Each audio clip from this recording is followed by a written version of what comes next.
1630 കോടി രൂപയുടെ നിക്ഷേപ തട്ടിപ്പ് കേസിലെ പ്രതികളായ ഹൈറിച്ച് കമ്പനി ഉടമകളായ ദമ്പതികൾ എൻഫോഴ്സ്മെന്റ് ഡയറക്ടറേറ്റ് ഉദ്യോഗസ്ഥരെ വെട്ടിച്ച് കഴിഞ്ഞ ദിവസമാണ് രക്ഷപ്പെട്ടത്.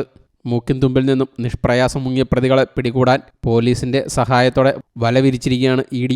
Highrich online Shopee private limited എന്ന മൾട്ടി ലെവൽ മാർക്കറ്റിംഗ് കമ്പനിയുടെ മാനേജിംഗ് ഡയറക്ടർ KD പ്രതാപൻ, ഭാര്യയും CEOയുമായ കാട്ടൂക്കാരൻ ശ്രീന എന്നിവരാണ് കഴിഞ്ഞ ദിവസം വീട്ടിൽ ED റെയ്ഡിനെത്തുന്നതിന് തൊട്ടുമുൻപ് ജീപ്പിൽ ഡ്രൈവർക്കൊപ്പം രക്ഷപ്പെട്ടത്. പ്രതികളെ പിടികൂടാനായി സിറ്റി പോലീസ് കമ്മീഷണർക്ക് സഹായം തേടി ED ഉദ്യോഗസ്ഥർ കത്ത് നൽകിയിട്ടുണ്ട്. ഹൈറിച്ച് ദമ്പതിമാർ 1630 കോടി രൂപയുടെ നിക്ഷേപ തട്ടിപ്പ് നടത്തിയിട്ടുണ്ടെന്നാണ് കഴിഞ്ഞ ദിവസം പുറത്തുവന്ന പോലീസ് റിപ്പോർട്ട്.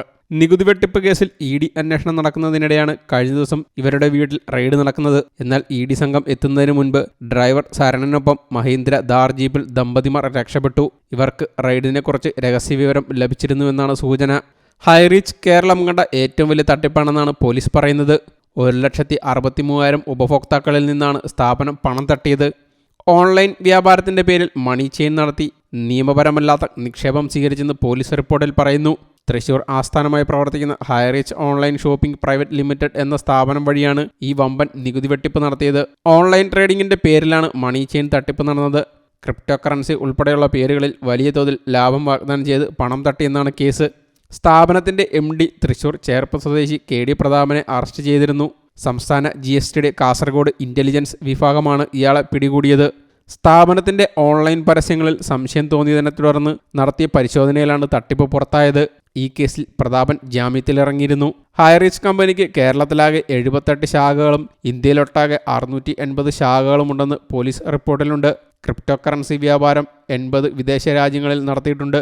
12 ലക്ഷം പേരാണ് ഹൈറിച്ചിന്റെ OTTയിലുള്ളത്. നിരവധി സാങ്കേതിക കാര്യങ്ങൾ ഉൾപ്പെട്ടതിനാൽ സാങ്കേതിക സഹായവും അന്വേഷണത്തിന് കൂടുതൽ സമയം വേണമെന്നും ചേർപ്പ് പോലീസ് ആവശ്യപ്പെട്ടിട്ടുണ്ട്. കേന്ദ്ര ഏജൻസികൾ അന്വേഷണം ഏറ്റെടുക്കുന്നതാകും നല്ലതെന്ന സൂചനയും പോലീസ് റിപ്പോർട്ടിൽ ഉണ്ടായിരുന്നു. ED എത്തിയതോടെ ഹൈറിച്ച് കേസ് കൂടുതൽ സങ്കീർണമാകും. അനശ്വര ട്രേഡേഴ്സിന്റെ ഗ്രോസറി വ്യാപാരത്തിലേക്ക് എന്ന പേരിലാണ് ആദ്യം നിക്ഷേപം സ്വീകരിച്ചത്. പിന്നീട് ക്രിപ്റ്റോ കറൻസി, OTT തുടങ്ങിയ വ്യത്യസ്ത മാർഗങ്ങളിലൂടെ പണം ശേഖരിക്കുകയായിരുന്നു. മറ്റ് സംസ്ഥാനങ്ങളിലേക്കും ഹൈറിച്ചിന്റെ ചങ്ങല പടർന്നിട്ടുണ്ട്.